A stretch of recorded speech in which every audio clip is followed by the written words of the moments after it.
अस्सलाम वालेकुम dear students and viewer, welcome to you people to my YouTube channel.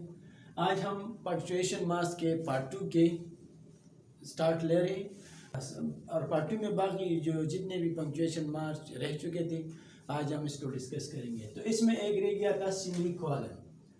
Semicolon का symbol कुछ इस तरह है कि ऊपर एक डॉट होता है और नीचे एक कॉमा होता है, इसको सेमीकोलन होता है। सेमीकोलन बिल्कुल एक कॉमे की तरह काम करता है, लेकिन ये थोड़ा कॉमे से थोड़ा लंबा फोल्ड होता है। For example, I called him, this is sentences, I called him on 25th Monday, 28th Tuesday, 13th Saturday and so on।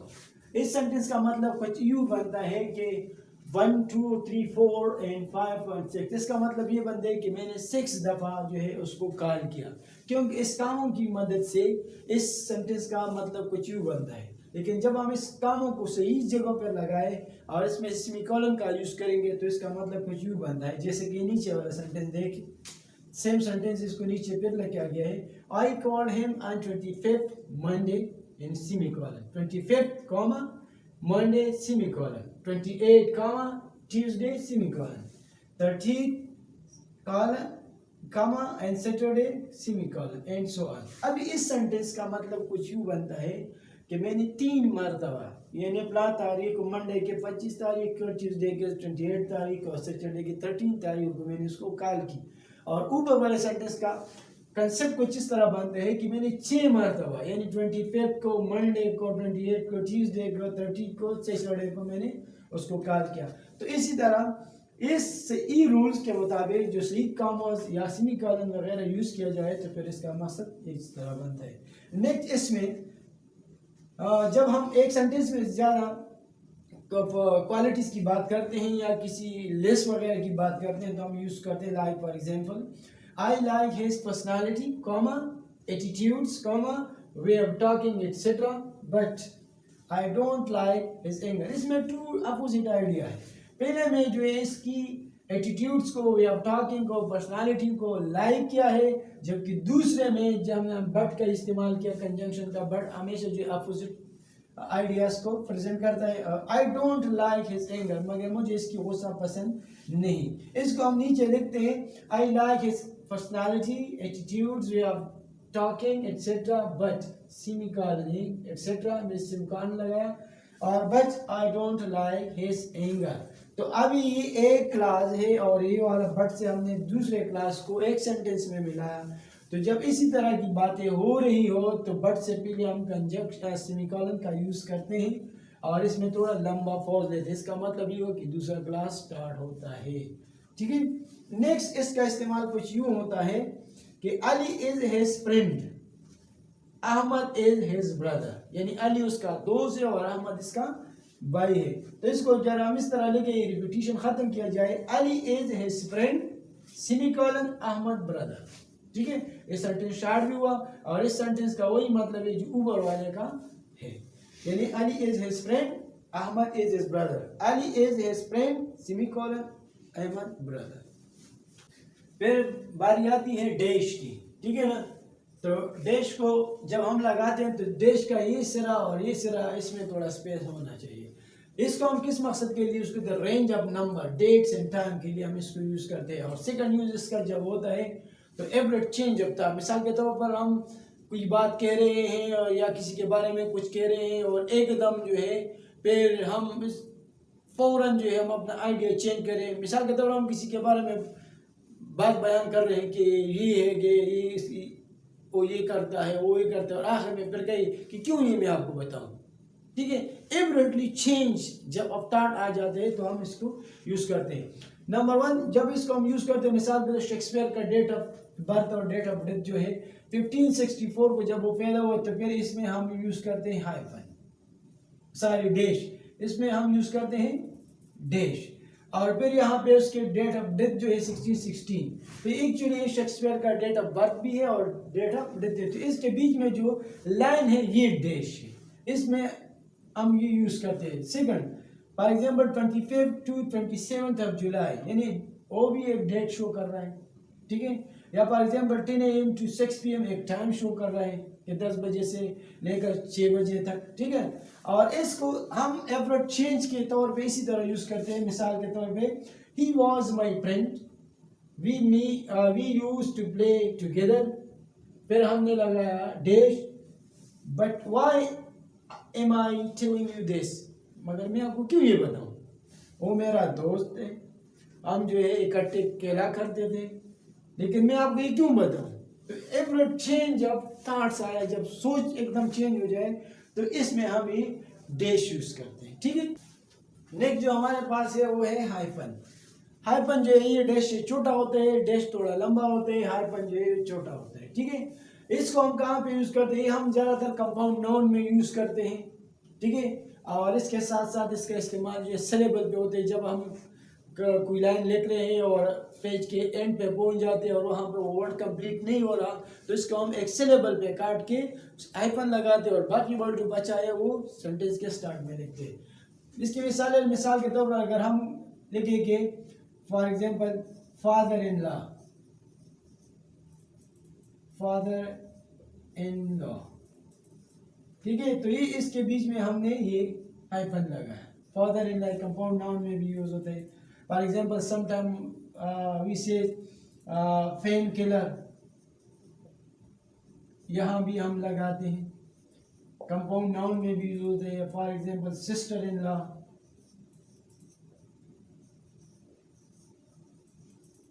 ठीक है ना। तो इसका इस्तेमाल यहाँ पे हो सकता है। नेक्स्ट जो है सिलेबल का यूज का, सिलेबल में हम इसका इस्तेमाल करते हैं। अगर हम लाइन के आखिर में पहुंच गए और हमारे यहाँ उधर एक वर्ड है, फॉर एग्जांपल रिमेंबर है, तो रिमेंबर को जब हम काटेंगे तो एक सिलेबल पे काटेंगे। इसी तरह अगर आप रिमेंबर में देखें तो इसमें 3 सिलेबल है, जैसे कि रे, मेम और बर। जब हम इसको काटेंगे, अगर इस लाइन के एंड पे पहुंच गया और ये वर्ड उधर कंप्लीट नहीं हो रहे, तो हम या इसको इस सिलेबल पे काटेंगे या इस सिलेबल पे काटेंगे और वहां पे हाइफन लगाएंगे। तो ये तरीका, इसको इसी तरह नहीं करेंगे कि बगैर सिलेबल के इस वर्ड को हम काटे, तो ये बिल्कुल गलत होगा। तो इस तरतीब से हम इसको करेंगे। एक जो है हमारे यहाँ है वो अपॉस्ट्रोफी। अपॉस्ट्रोफी का यूज जो है ये निशान है अपॉस्ट्रोफी का, लेकिन कॉमा में और अपॉस्ट्रोफी में फर्क ये होता है कि कॉमा नीचे लगता है और अपॉस्ट्रोफी ऊपर। इसको हम इस 3 मकासद के लिए यूज करते हैं। नंबर 1 कंट्रैक्शन में, यानी जो वर्ड हम कंट्रैक्ट करते हैं, शॉर्ट करते हैं, तो इसमें हम अपॉस्ट्रोफी का यूज करते हैं। सेकंड, जब हम किसी चीज की पोजीशन शो करते हैं, ये किसी चीज की दूसरी चीज के साथ ओनरशिप रिलेशन शो करते हैं। और तीसरा जो है हम ज्यादातर एज अ प्लूरल यूज करते हैं। फॉर एग्जाम्पल कंट्रैक्शन में देख, ये हमने लिखा आई हैव, ये इसका एग्जैक्ट फॉर्म यही है, आई हैव, आई, तो यहाँ पे हमने अपॉस्ट्रोफी लगाया और वी ई को लगाया और एच ए को खत्म किया। इसी तरह यू हैव, ठीक है, तो यहाँ पे हमने एच ए को हटाया और अपॉस्ट्रोफी लगाया और वी ई लगा। इसी तरह इट्स जो है इट हैज भी है और इट इज भी है। ये बाकी सेंटेंस पे डिपेंड करता है कि आगे कैसे, ठीक है। फिर नेक्स्ट जो है हम इसको पोजीशन के तौर पे यूज करते हैं, जैसे कि boy pens, boys apostrophe s pen, यानी इस अपॉस्ट्रोफी जब यूज होते हैं और इस बार आता है तो ये का की मीनिंग को शो करते हैं। फॉर एग्जाम्पल बॉयज पेन, लड़के का पेन, बॉयज पेन, ये और जब ये जमा आ जाए, ये बॉयज, ये अभी एक लड़का है और यहाँ पे लड़के ज्यादा है एक से, तो इसके जमा प्लूरल के इसके बाद हम अपॉस्ट्रोफी लगाएंगे। इसी तरह नहीं, ये हम वाहिद में लगाएंगे अपॉस्ट्रोफी पर इसके बाद इस, लेकिन अगर जमा हो तो जमा, फिर जो है उस जमा के बाद हम ये इसके बाद या दूसरा जमा है तो इसके बाद हम अपॉस्ट्रोफी लगाते हैं। बॉयज पेन यानी बहुत ज्यादा लड़के हैं, ठीक है। और अलीज बुक, और इसमें एक अली है तो अलीज बुक। इसका तीसरा नंबर यूजेज जो है वो है बी ए को जब हम जमा करेंगे, वैसे तो हम जब जमा करेंगे मिसाल के तौर पर बॉयज के साथ इस लगाते हैं, या मैंने इसमें अंदर से ई लगाते हैं, या वमेन है तो उसमें अंदर से ई लगाते हैं, ठीक है। लेकिन ऐसे वर्ड होते हैं जो इस रूल से बाला है। तो मिसाल के तौर पर बी ए, तो बी ए का जमा क्या होगा, अगर कोई आपको कहे कि बी ए का क्या जमा है, तो इसी तरह बी ए आप लिखेंगे, यहाँ पे आप अपॉस्ट्रोफी डालेंगे और इसके बाद एस लगाएंगे। तो अभी इसका मतलब एक भी है और इसका मतलब बहुत ज्यादा भी है। यहाँ मिसाल के तौर पे एक m है, अगर कोई आपको बताए कि m की जमा लिख, तो आप इसी तरह m अपॉस्ट्रोफी लगाएंगे और फिर s लगाएंगे, तो m का मतलब कि बहुत ज्यादा m, एक से ज्यादा m। 1 है तो इसको हम अपॉस्ट्रोफी लगाएंगे और s लगाएंगे, तो ये एक 1 है और ये एक से ज्यादा 1 है, ये एक m है, ये एक से ज्यादा m है, ये 1 BA है और ये एक से ज्यादा BAs है, तो BAs, M's, I's और सारी 1s, ठीक है। तो इसी तरतीब से हम इसकी जमा करते हैं, तो अपॉस्ट्रोफी इन सिचुएशन में यूज होता है। अभी हमारे पास जिसकी बारी आती है तो ये पेरेंथेसिस की, पेरेंथेसिस, तो पेरेंथेसिस की निशान ये है, ठीक है ना। इसको हम पेरेंथेसिस बोलते हैं, इसको ब्रेसिस बोलते हैं और इसको ब्रैकेट बोलते हैं। लेकिन ये जो बोलते हैं इसको यूके वाले बोलते हैं, यानी अमेरिकन इसको पेरेंथेसिस बोलते हैं, इसको ब्रेसिस बोलते हैं, इसको ब्रैकेट बोलते हैं, जबकि ब्रिटिश जो है वो इसको राउंड ब्रैकेट बोलते हैं, इसको कर्ली ब्रैकेट बोलते हैं और इसको स्क्वायर ब्रैकेट बोलते हैं, जबकि अमेरिकन इसको पेरेंथेसिस, ब्रेसिस और ब्रैकेट बोलते हैं। इसके अलावा इसका यूज कुछ यूँ है, ये पेरेंथेसिस वगैरह का इसको मैथमेटिक्स में भी होता है और साथ साथ कंप्यूटर लैंग्वेज में भी होता है, और कभी कभार हम इसको इसी तरह आम लैंग्वेज में यूज़ करते हैं। ही स्कोर्ड लोअर द 85%, जो ब्रैकेट में बंद के लिए किसी चीज़ की मजीद इलस्ट्रेशन करते हैं, then they tough Ahmed, illustration के लिए हम इसको यूज़ करते हैं। या for example Shakespeare 1564 to 1616 was a great dramatist, तो यहाँ इसका जो डेट ऑफ डेथ है और डेट ऑफ बर्थ है इसको हमने इसी तरह ब्रैकेट में बंद किया, यानी इस पेरेंथेसिस में अराउंड ब्रैकेट में बंद किया। ये क्या,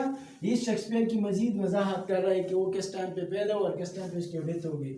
next, please provide your suggestions and comments, तो यहाँ पे हमने सजेशन के साथ ब्रैकेट लगाया यानी पेरेंथेसिस लगाया और इसमें इस किया। इसका मतलब क्या है, इसका मतलब ये बनता है कि सजेशंस भी होते हैं और सजेशन, अगर ज़्यादा लोग हैं तो सजेशन जमा के सेंस में यूज़ होगा, अगर सिंगुलर है तो फिर सिंगुलर की सेंस में यूज़ होगा। तो इस ब्रैकेट के अंदर जो एस होता है तो इसका मतलब यही होता है कि ये सजेशंस भी हो सकता है और सजेशन भी होता है, ठीक है। नेक्स्ट जो है लास्ट में जो है हमारे साथ है वो एलिप्सिस है। एलिप्सिस को हम इस तरतीब से यूज़ करते हैं, मिसाल के तौर पर अगर मैं किसी कहूँ कि से 1 2 3 अप टू 100, यानी 1 2 3 और इसी तरह बोलो 100 तक, या फॉर एग्जांपल कहो से ABC to Z, तो इसके बीच में हम 3 डॉट या 4 डॉट लगाते हैं, इसको एलिप्सिस बोलते हैं। एलिप्सिस के बाकी चीज़ें यानी कट हो गई और आखिर तक, या इसी तरह हम कहते हैं कि he had a mobile, a calculator, a pen, तो ये स्टाइल ज़्यादातर ड्रामों में, नावल्स में वगैरह यूज़ होते हैं, जो किसी बात को इसी तरह प्रोग्रेस से शो करते हैं कि बात जारी है वगैरह वगैरह वगैरह। तो ये जो था ये हमारे पंक्चुएशन मार्क्स के बारे में था, और ये आसान भी था, लेकिन चूंकि ज़्यादातर लोगों को या बच्चों को पता नहीं, इसमें कंफ्यूज होते हैं, तो ये मेरा थोड़ा लिटिल बिट एफर्ट्स था आप लोगों के लिए कि that you make it understand, try my best. So thank you.